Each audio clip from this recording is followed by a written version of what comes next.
podcast, we're talking about. Join Tim and Christina Madden, co-founders of Executive Career Upgrades, on their podcast, the Executive Career Upgrades Podcast. As an executive in today's highly competitive job market, it can be tough to succeed. However, with Tim's nationally recognized career advice and Christina's mindset expertise, you can reach your full potential. Tune in to upgrade your career and get ahead of the competition.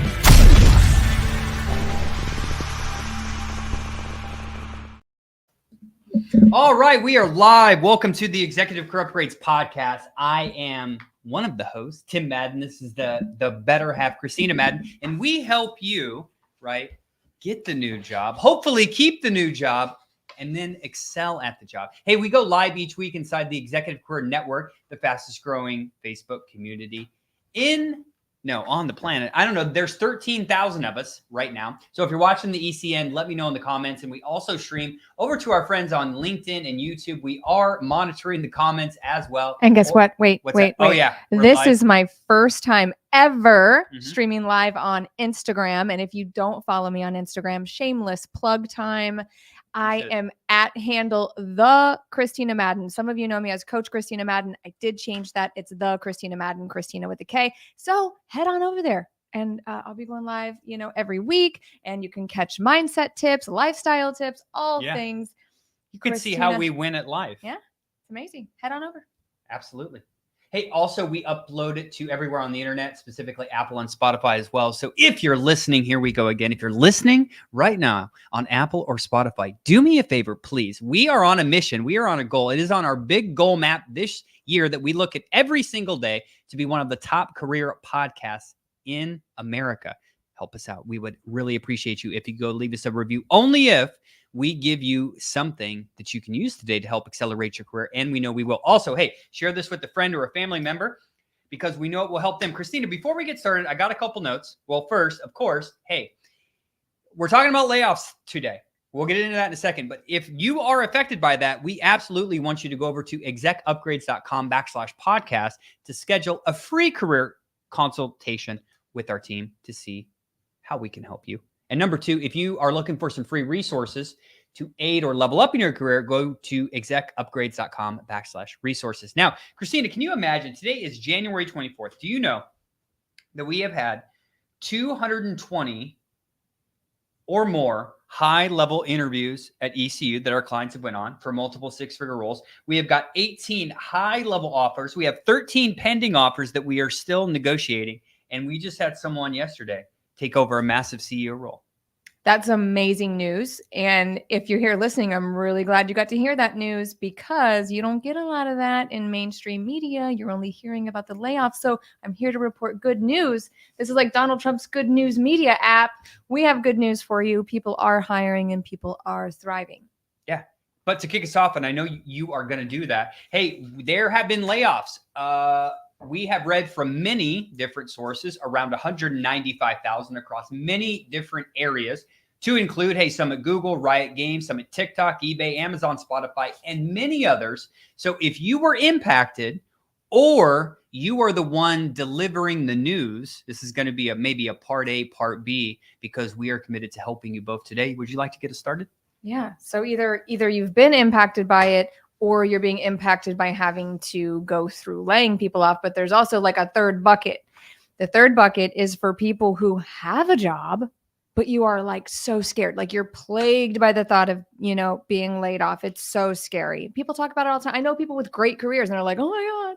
And so we're going to get into some ways to really think about this and how you can be prepared. So because the only thing that's making you insecure and scared is the lack of planning or the lack of really understanding your value. Because once you really dial into that, you know how to pivot and fall into, your network and your brand and your connections. You have a great strategy, and then you're really fearless in your job. Just like my book teaches, The Fearless Executive, available on Amazon. So that third bucket of people are if you're scared, and I know a lot of you are. Yeah. Or hey, a lot of people, what's weird too. Sometimes, hello, Instagram. Before we get into it, sometimes you kind of know it's coming. And if you know it's coming because revenue's down, or you heard from somebody else, or you see what's happening inside your organization, that's where fear comes from. Because people just stay focused on that for weeks or a couple months, and that's all they're focused on, when really they could just say, hey, maybe now's a good time to update my resume in LinkedIn. Hey, have I been checking in with my network? Have I done this? Have I done that? These things we're going to go over here. But people don't do that. They just stay focused on like all of the, oh my God, what if this happens? What if this happens? It's like, what you focusing on that for? I don't know anybody like that. Just kidding. I literally have to sometimes allow myself go to worst case scenario. Then I can create a plan to sort of like, arm up against that. But, I say that because I want to, humanize this experience a little bit. For many people, that's very real. The worry loop, the negative thinking loop is very, very real, and it will halt everything. And before we get started, because I know you're going to go into,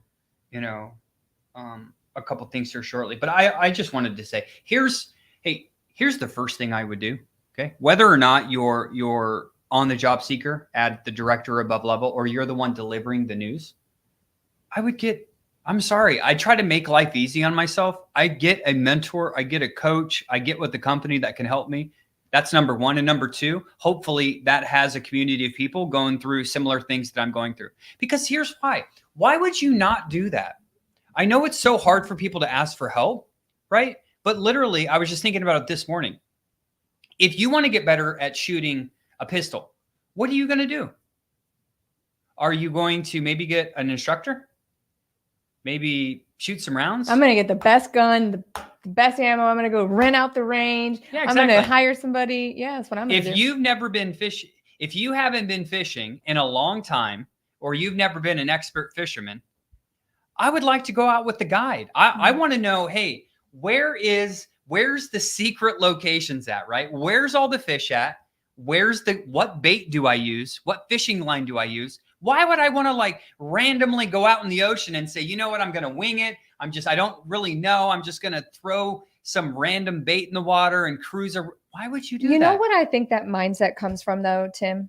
So we got to give people a little grace, people who don't fully understand this concept of immediately finding a mentor. I really do think that mindset comes from failing so many times, right? Being willing to fail. It also comes from, being a entrepreneurial type person. Yeah. A type A personality who wants to be really in control of their outcomes and results. But what Tim is talking about, like, it sounds like common sense, but for the most part, people don't think like this. So take a moment here in this very moment and be like, wait, I could just find people that have more information than I do and ask for help and get help. Like this morning, I was thinking like, what? Because I have somebody in like every area that helps me achieve my goals and hold me accountable. But I have this like lingering low back issue. And I'm like, where can I find a woman who's like 45, 50, went through the low back thing, but has the amount of muscle that I want and overcame it all and healed her back and has a great mindset. I mean, I'm like getting very specific here if you listen to what I'm saying, like, because you don't want to take any advice from anybody, which is something I was just getting ready to go into. Are you ready? Yeah, let's get started. When this layoff happens, let's say it's happening. Let's say now we're talking about the bucket of people you were impacted, like you just got the news, like last couple of weeks or whatever. And you're really, really scared. Some of the people that you might be turning to, and it's okay, right? You want to go to your friends and family and lick your wounds and get all the emotional comfort that you can. But the first thing that I encourage you to be thinking about is, who am I seeking advice from? Whose narrative am I letting now in my headspace? This goes for the bucket of people scared of layoffs as well. But who are we letting in? I just went to a dynamics relationships mastermind, and they got very specific around defining the relationships in your life. Okay, what's a friend look like? What am I going to engage with a friend on? What does a business relationship look like? What do I engage with them on? A colleague or a mentor, and you can keep going. Carefully define what that looks like and only be letting very relevant, successful people into your space. This is like the most important thing when it comes to now you have to make a big decision on what's next. And a lot of your friends and family are going to feed that fear. They're going to feed the scarcity. They're going to feed the broken beliefs. It's unfortunate, but it's just the truth. You guys know what I'm talking about. So let's be thinking about who's my mentor? Who am I going to get information from now? The second thing is, okay, now. If I can just say, you get what you put your attention on, right? And if you talk to those types of people, right? What are they going to say? Do you know what they're going to say? Yeah, Christina. A lot of companies are laying people off right now. Oh my God, you're never going to find a job. It's like, really? Right? Like, do you know how unemployment's at like almost, it's actually getting tremendously better right now? But people always want to focus on like those negative aspects. And look, it's so easy to do that. We're hardwired as humans to kind of do that. You really have to force yourself over time to always see the positive stuff. But be careful what you're listening to. Right? Because if you go to the news, it's going to say everywhere is going to say like things are bad when actually we just said, hey, this is a small snapshot, but hundreds of interviews, people getting hired, like all of these things. So just wanted to say, hey, be careful where you put your attention. Anyone that just joined my Instagram, if you have any questions, be sure to drop them. The next thing, okay, you want to watch the negative thinking loop, and I'll take you through an example really quick. And then we're going to get into some more tactical things that we need you to do to then now focus on targeting the next role. Obviously, that's what you guys are probably here for. Mm-hmm. You're like, man, let's solve this financial bleed. Let's just get the job, Tim. Like, oh my God. But these are some things you have to address first, or you're just going to struggle through the entire journey. So we all know we don't want to be in a negative thinking pattern. Now, you're going to freak out. You're going to have the fear.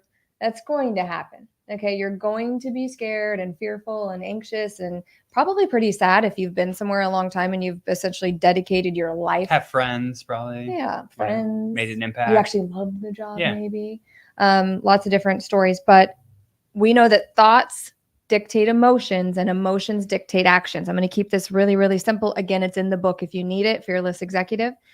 But if the thought is like, I failed, I'm unworthy, I'm never going to find a job, I suck, whatever. We know what the emotions are going to be: sadness, anger, anxious, whatever it is for you. And then likely what I see as a pattern is then the action, TEA, thoughts, emotions, actions, the action that stems from those poor thought loops, poor thoughts, like the quality of our emotions determine the quality of our outcomes. So that emotion is going to create your action. So that could be lashing out at friends or family. It could be you nothing. Don't understand what I'm going through. It could be, it could be nothing. It could be further in the wrong direction with the drinking and the bad habits or whatever. So I just encourage you, that thought, you know what it is for you.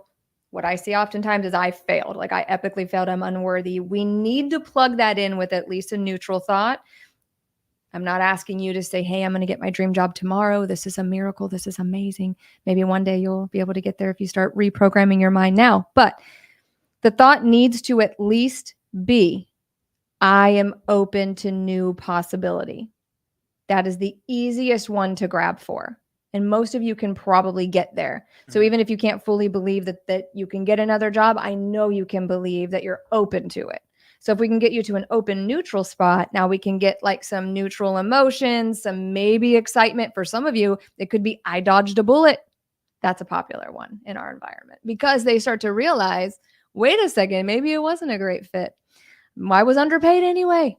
Okay, so let's generate neutral emotions. So now we know we need to be surrounded by the right people, smart, intelligent, accomplished people who have what I want. 2, we're watching our negative thinking. Just watch it, get curious about it. Now, it's going to feel challenging because you just lost your job, if that's you. But those are the 2 most important things. Like, you can't even tackle the rest of what we're about to talk about if you don't at least consider those 2 things. Here's another thing too. Just shift your perspective, right? And what I mean by this is, if you were just let go, think about this. There is so much opportunity right now. You could literally work anywhere. Like, you get to choose what's next. And hopefully you can start to get excited about that, because really you have 2 options. Number 1, be very upset we were just let go. And I get it. You might have to I give you 48 hours and then it's time to get back to work. But our options are really like, be upset for a long time that we were laid off, or think about the opportunity that you can do next, right? Like, it's really up to you, and it's really a choice. That's why I force myself every morning, because we work with people that wake up in the morning and say things like this. Prior to working with us, they wake up and they're like, I'm too old. Who's going to hire me? I know I should have got my master's. I know I should have done this. Do you know how hard you're making it for yourself in the morning? That's why the first thing I do, right? I have this pure green ginger, lemon, and cayenne pepper shot. It's a wake-up shot to wake me up. And I play, I'm sorry, hey, LinkedIn, right? I play Hustling by Rick Ross. We need a DJ like Grant Cardone. On Alexa, I play Hustling by Rick Ross. I don't know what your anthem is, but everyone has a song, man. Everyone has a song where when you hear it, you feel good. Play that song when you wake up. It already gets me into, I'm like. He's talking about every day I'm hustling. Yeah. Yes. So with that. Drop it in the chat, somebody. We need to hook somebody up with that song. Yeah. The other one, hey, I want to talk about briefly, and then we have a question from the audience, Christina. All right. But first is, I love how you said assess finances. Here's why I want you to really pay attention with that and understand your severance package, how much money is coming in. Because here's the reality. We know a lot of people, even with very high incomes, live paycheck to paycheck. So it can seem very scary. So you need to know your available credit, what you can do, right? Because here's why. There is a lot of people that sometimes wallow in, I've just been let go. And they think they have a safety net because they have 60 days of severance and they have like a little money in the bank or something. But then they don't anticipate. They didn't take the proper action. 6 months goes by. Debt alert. And now they hop on the phone with us when, oh, can you help? Like, hey, it's really hard for us to help you if you're losing your house in 5 days. Red alert.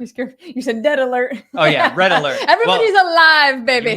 Red alert, right? So like, don't wait too long to potentially get help. But Christina, real quick, question from the audience, okay? And then I'll let you go in. Let's hear it. So we have two. I'll do the shorter one first. What do you do when you are open to a new opportunity and you laid it off in November and things are going slow?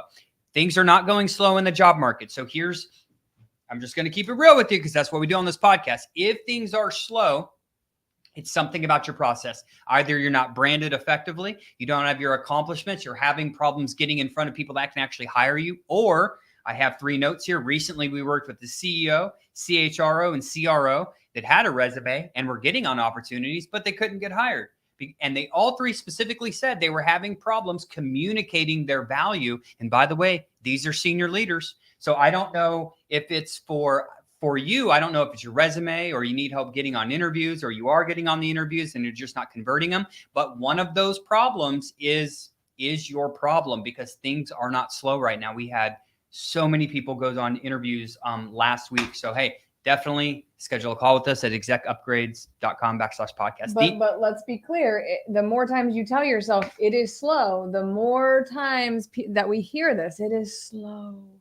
It will be slow. Like whatever you feel and believe and wherever those beliefs are capped, like you are going to experience slowness. You're going to experience slowness in your own mind, in your own reality, and in the job search. Doesn't that make sense? Does that make sense to you guys? Yep. If you feel and think that something is slow or non-existent, it's not going to exist in your reality. So that's why we're here. That's why we're talking about it. Yeah, this is another one too. Not just layoffs. I hope you can share, Tim and Christina, some insights on how to handle an employment gap of 3 years. I had some health issues that required surgeries. Everything's fine now. Great. Hey, I'm glad things are fine. I'm running into issues with recruiters admit they don't want to move forward due to my employment gap. So, hey, I find it hard to believe that a recruiter told you that they are going to discriminate against you because of your age gap. A recruiter probably wouldn't call you. So know this. Please, everyone, write this down right now.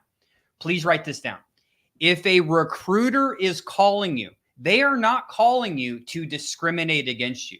They are calling you because they perceive you to be qualified. And there is something that you are doing on the phone call, which is having them basically say, I'm sorry. Because think about this. Let's all hey, I know it's easy to blame recruiters, especially in 2024, that recruiters are ghosting me, recruiters are doing this, but let's just take a simple step back for a second. Say we are a recruiter. We are in charge of recruiting for a position at my company. Christina, I have a question. Let's go. Are you going to call all the people that you don't think are qualified of who applied to the position just to tell them why they aren't qualified? Me? No. Yeah. Okay. So you would likely only call people that you perceive to be qualified. Would that be accurate? Yes. Okay. But can we just hold space Sure. for 1 second for this? Absolutely. Some recruiters, and I like to hold people in the highest regard, right? Mhm. And some are great, but some are not so great. You don't think that maybe a really desperate, low-paid recruiter is just fumbling through a bunch of candidates and making phone calls and offending people and ghosting them? Because I think it's happening.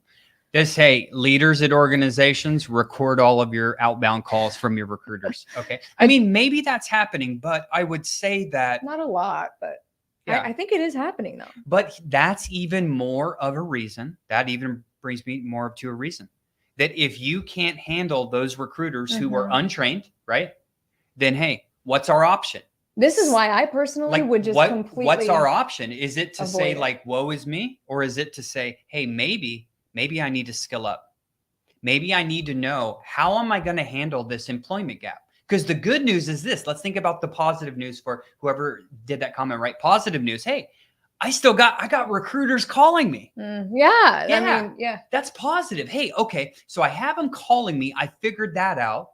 But, maybe it's just something I'm doing on the phone call. It's crazy, Christina, that people will come to us and say, man, I just don't know what's wrong. And we're like, okay, are you getting on interviews? Yeah. Are they upward mobility ones that you're excited about? Yeah. Do they come with increased responsibility? Yeah. Are you making it through the interview process and to final rounds? Yeah. But you're just not getting hired. And they're like, yeah, I just have no idea what's wrong. And I'm like, there is only one thing that's wrong, ladies and gentlemen. Something you are doing on the interview is not allowing or not doing is perceiving to not convert that into an offer. So let me be clear. If you're getting on interviews and they're not converting, it is something you are doing or not doing, which is why I'm so glad we have the only one, to my knowledge. Hey, let me know if you have heard of another program, but to my knowledge, we are the only company that specifically has an interview certification program. So we are going to make sure that you go through all of the stages of the interview. You know how to do the beginning, the middle, the end. You know how to overcome objections. You know how to deal with salary. You know how to deal with all of this stuff. And we do not let you pass until you are green, green, green all the way down. Because if you don't go through that, we don't know what's wrong. We don't know what's wrong on the interview. I don't know. Is it how you showed up? Are you living in a dungeon? Do you have a dingy shirt on? Or maybe you do communicate well? We never know. Sorry, I'm going on a rant. I need to be quiet. Guys, this really does happen. People not even, having like an understanding of on-camera presence, not knowing what to wear. Well, you can head over to my Instagram because now I'm giving outfits of the day for successful women. We just had a CEO that was laying in bed, remember? You're a CEO, you're laying in bed with the t-shirt on, with a backwards hat, going on an interview, wondering why no one's going to hire you. I just don't know why. I don't know why. But let's rewind back to this, back to the recruiter comment just for 1 second, because likely one of the things a very desperate job seeker is going to do is immediately try to connect with as many recruiters as they can. And you also might find yourself scheduling a lot of time with recruiters. I get it. Like, we were recruiters. Tim is a very accomplished recruiter, but just consider this for a second. If it were me, and we didn't discuss talking about this or anything, I'm just going off the cuff here, but I would completely avoid it. Like, one of our things here is like, we completely focus on going around mid-level management, around recruiters. Like, let's just dodge that, because again, the top 1% might be really amazing and find you a great job with a great fit. But you can already see, like in that comment, like you're giving away so much control when you decide to even entertain a conversation with a recruiter. And if you are as successful as I think you are, because you're listening to my podcast, I assume I attract like the most successful, badass people in the world, right? I assume, like, I'm telling you this because I want to protect what you're about to go through.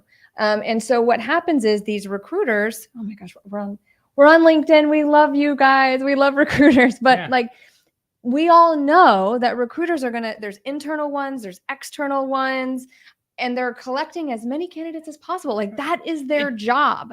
So now you're becoming a number. Now we're playing Russian roulette. Okay. They're not really connected with like the decision maker. They're probably working on job orders from Britain, who knows when.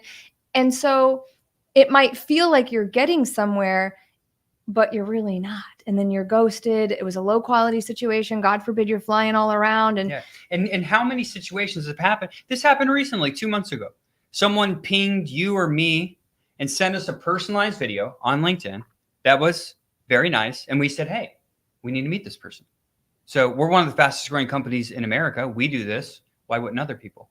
Especially for all of the people that the decision makers out there that are struggling because they can't find the right people. Like, you owe it to yourself. Like, if you're qualified, go get yours in the marketplace. Business owners have to do it. Executives have to do it, right? They have to go out there, make it happen, get in front of the people they need to, sell them on their ideas or products or services. You are a product as well. You need to get in front of people that can actually hire you. Now, okay, we have a follow-on question. I may want to make sure we get this answered. She basically said, hey, the recruiters are saying I haven't updated my resume. So here's how to handle this with employment gaps, okay? Let me tell you. So ring, ring, recruiter answers, hey, Tim, hey, I was just looking at your resume and I noticed it hadn't been updated for the past, let's do 6 months first. Absolutely. Hey, for the past 6 months, I've been working on my self-development. I've been interviewing with lots of exciting companies, and I'm really excited to talk to you about this opportunity. Hey, can you tell me, what are you really looking for? Already taking charge of the interview. And thank you to Miss Janet Sellers, who said the interviewer controls the questions, but we control the answers, right? So, hey, if it's been a big gap, that's okay. Hey, for the past 3 years, I took some time to take care, of a family member, or hey, I took the past 3 years to take care of myself, right? I had something going on. It has been resolved. I'm healthy. I'm ready to get back to work. Also, I've worked on a lot of my own self-development. I've taken these courses. Here's a list of my accomplishments. Hey, I'd love to learn more about how I can help your organization. Maybe I'm a marketer. I would love more to talk about how I could help your organization reduce your ad costs on digital ads across all platforms, right? So we can drastically increase revenue. So, hey, tell me, what are you really looking for? No one's going to say, he's the master at that question. You get that question a lot. Yeah, gaps. Like, how do I talk about it? It's not that big of a deal, guys. Like, well, here's the thing. You just have to practice. You have to know. It doesn't come. And are you confident in saying it? And you need to pack as much personal value as you can into that time as well. Especially if you lead them with the big accomplishment, right? Hey, because for whoever said that, and sorry, it says LinkedIn user, here's one example that I have for you. Okay, right? So Tom Brady is retired, right? Okay, he's retired. Okay, I got a question for you. If he's been retired a year, if in 2 years, Denver needs a quarterback and they want to play him $100 million, hey, are they going to care that Tom Brady has not been a quarterback for 3 years? I love that example. Let's be honest. No, they're not going to care. Okay. But the thing is, you need to learn how to specifically handle that. And why is it bothering you so much? Like, why is it making you so insecure, this gap? You have to really ask yourself that, because real life happens. Yeah. People get in, people get in car accidents. People have some scares with health. People have to have different things happen to them. Welcome to life, right? It's no different than, when someone, a female gets pregnant, she's likely taken off however many months. This is just a normal occurrence of life. I don't think, and think about this, if you're listening to this podcast, you've likely been in the workforce 20 years. So we're talking about, hey, out of 23 years, right, 2 or 3 of them, we had something happen where we had to take some time off. Should you let that, alleviate the other 20 years of successful accomplishments you've had? No. Hope that helps. Christina, moving forward, they probably want to, hey, you've just been laid off, right? You probably want to, hey, who is in your network?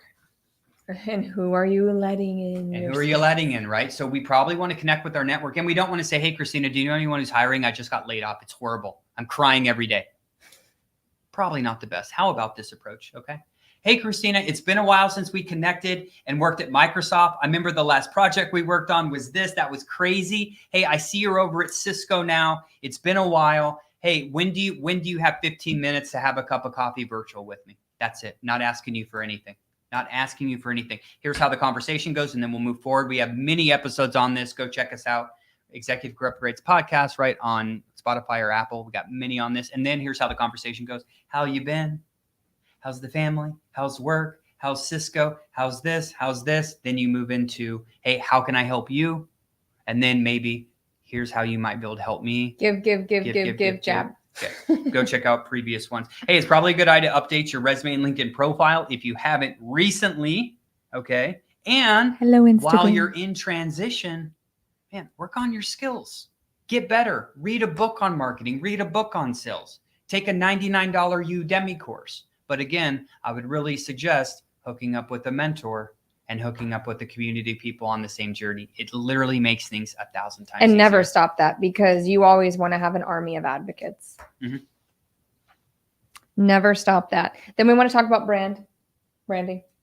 Yeah. So I said immediately update it. Okay, you did. Yeah. I must have been too focused on my lovely Instagram followers over here.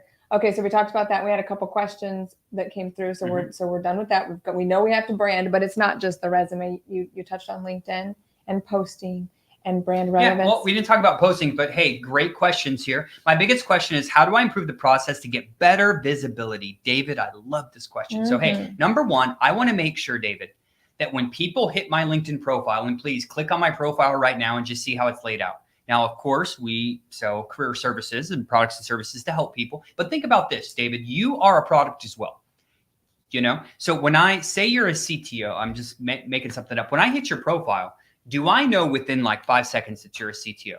Do I know within a couple seconds that I see your value of the teams you've led, the problems you've solved, the money you've made companies, the risk you've reduced, the cost you've reduced? Are you in a professional, you're a CTO. Hey, when we hire a CTO for exec upgrades, we probably want them to look sharp, right? We probably want them to have a professional picture. We probably want them to have a professional background. So number one, your brand on LinkedIn is very important. Now, most people are not good at writing about themselves, to sometimes include Tim Madden. So go on over to execupgrades.com/podcast. We do resumes in LinkedIn here with our branding team. They are amazing. So number one, make sure you're positioning yourself like I am a valuable piece of product. Okay. So number one, make sure you're branded effectively. And then number two, start sharing your career advice on LinkedIn. Here's what I mean. If you're a CTO, what do you think is on CEOs' minds right now? Do you think they're doing any technological challenges, right? Do you think they're trying to save money, reduce risks, train their people faster on their technology team, right? Implement AI. Are they implementing AI? So it's really like, how can I give value to the marketplace, to my own LinkedIn network, which in turn, here's what always happens. You get contracts. Hey, Bob, I noticed you were affected by this layoff. We have a 90-day contract. Would you like to come in? So that is one easy way to get visibility. Make sure you're branded effectively and create value for what you do. Because most of the time you overthink like, yeah, I'm a CTO. This is easy. You just have to do all this and all this and all this. Guys, a COO does not know that. A CFO doesn't. A CEO doesn't. You're a technological expert. So, hey, give your value to LinkedIn. I assure you it will come back to you. Hope that helps. A question for you, Christina, and then we'll go into what employers should do. Okay.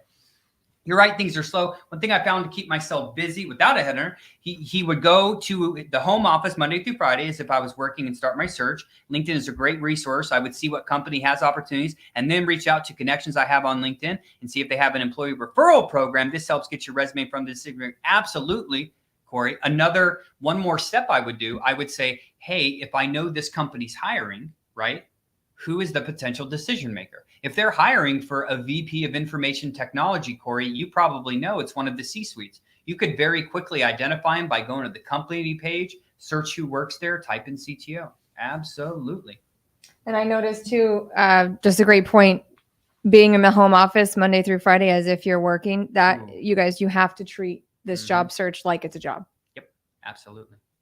You want to go into for employers, because I know this is challenging too. Hey, you don't want, first off, no one likes, well, typically the people we meet, they don't like letting people go for any reason.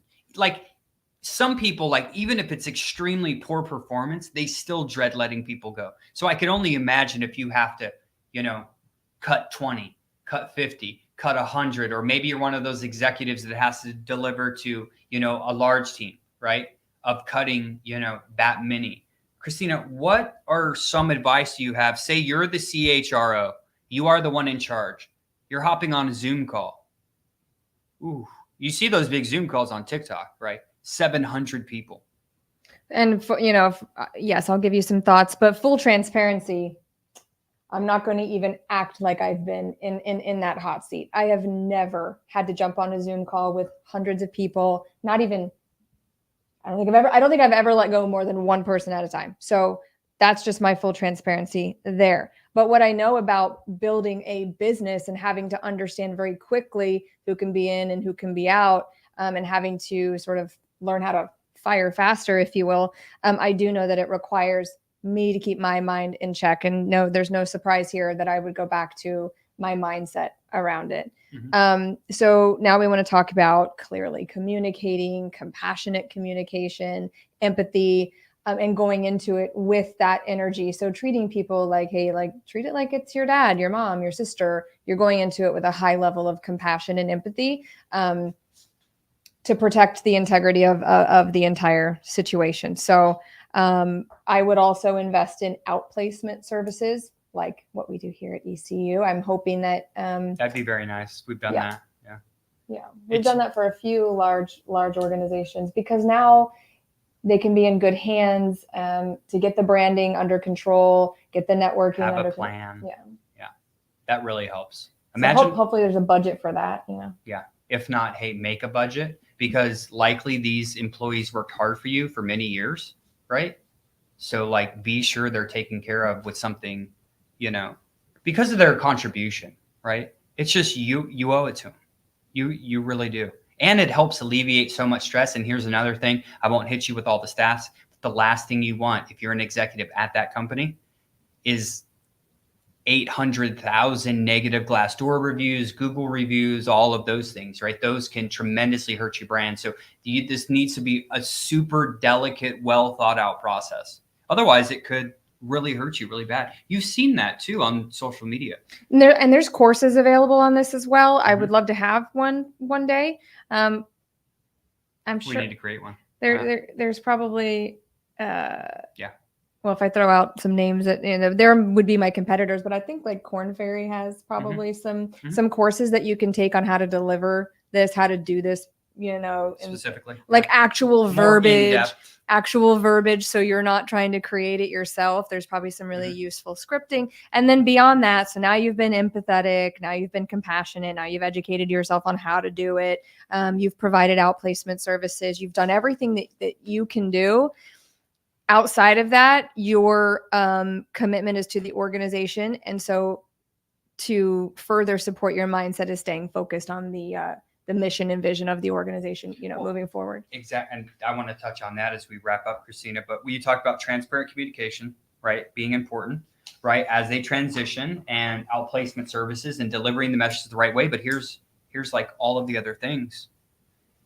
Now you need to reevaluate the organizational goals, right? Now you need to think about, hey, who's staying and how can we make sure that we boost their morale? Because a lot of the people are staying at these different companies, right? And how can we continue to try to salvage or continue to build a positive culture as we just let go of 10% of our workforce, right? How can we keep people engaged? So we're focused on continuous improvement. So a lot of people think like they only dread like the immediate thing, which is like, oh man, like I have to let these people go. First off, why would you even think like that in hindsight? Like, poor those people who are getting let go. Like, you're just the one delivering it. But number two, people only get focused on that. They don't focus on like, how can we help these people? And then number two, what do we do with everyone who's left? Yeah, because you do have to consider the impact on those people as well, Exactly. right? I mean, what type of support are you going to give them? Your commitment, and hey, maybe in some cases, maybe it's people who maybe should have been let go. I don't know. There's a lot of different scenarios out there, but it could actually improve the culture in some situations. Good. Yeah, depending on. Yeah. So be prepared for that. And again, there's probably great courses out there available. I really wish I could drop one in the chat for you guys. I'll have to make one. But how? Target. Yeah. So how to approach the situation? This is great. Yeah, we'll put it on the whiteboard. How to approach the situation, and then how to protect the morale of the battlefield that's left over. The bloody battlefield after a layoff. Any final comments, Christina, as we wrap up? No, guys. I mean, my biggest hope for you is that you continue to believe in yourself, dial in your skills, and continue to have a positive mindset despite any life circumstance. So whether that's a layoff, a divorce, financial ruin, whatever, like you can make a comeback. And my hope is that everybody can continue to do that and thrive in every area of your life despite these unforeseen circumstances. So as always, hey, if you need help in your career, go on over to execupgrades.com/podcast. If you want some resources, go to execupgrades.com/resources. Until next week, have a great day, everyone.